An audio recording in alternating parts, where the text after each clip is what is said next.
Video पूरा देखने के लिए चैनल को लाइक, शेयर और सब्सक्राइब जरूर करें दोस्तों।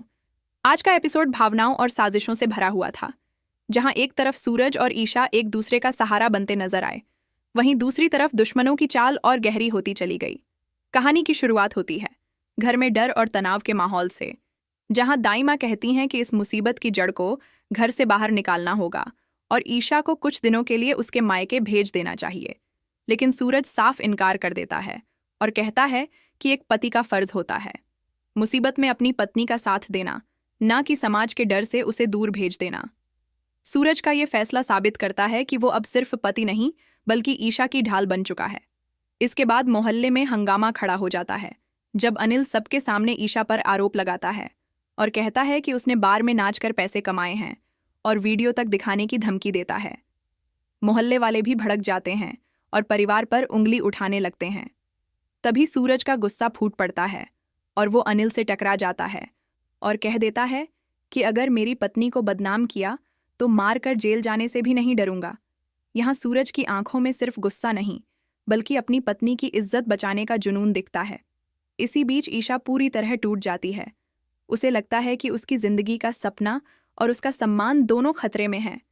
तब सूरज उसे आसमान के चांद की मिसाल देता है और समझाता है कि जैसे अमावस्या के बाद चांद फिर से चमकता है, वैसे ही ये अंधेरा भी गुजर जाएगा और तुम आईएएस बनोगी। तुम्हारी मुस्कान मेरी ताकत है और जब तुम खुश होती हो तो मुझे लगता है कि मैं पूरी दुनिया जीत सकता हूँ।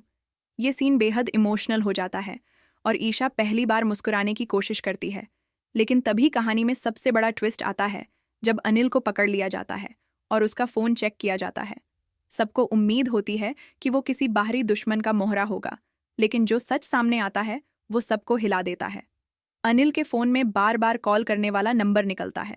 ईशा के पिता गुलाब सिंह का अब सवाल उठता है कि आखिर ईशा के पापा अनिल को क्यों फ़ोन कर रहे थे। क्या सच में ये सारी बदनामी और साजिश उन्हीं के इशारे पर रची गई है? ईशा टूट कर कहती है कि वो अपने पिता को जानती है और वो अपने फ़ायदे के लिए किसी भी हद तक जा सकते हैं, लेकिन सूरज मानने को तैयार नहीं होता क्योंकि उसने हमेशा गुलाब सिंह को भगवान की तरह माना है। सूरज कहता है कि कोई भी बाप अपनी बेटी की इज्जत दांव पर नहीं लगा सकता, लेकिन सबूत उसकी आंखों के सामने है और उसके पास कोई जवाब नहीं बचता। यहाँ पति और पत्नी के बीच भावनात्मक टकराव होता है। ईशा अपने पिता पर शक करती है और सूरज अभी भी उन्हें सही मानने की कोशिश करता है, लेकिन धीरे धीरे सूरज को भी एहसास होने लगता है कि इस खेल के पीछे कोई बहुत अपना इंसान है। इसी बीच मोहल्ले वाले फिर से परिवार को ताने मारते हैं और कहते हैं कि ऐसे लोग मोहल्ले में रहने लायक नहीं हैं और घर खाली कर देने की धमकी देते हैं। माहौल और ज्यादा तनावपूर्ण हो जाता है।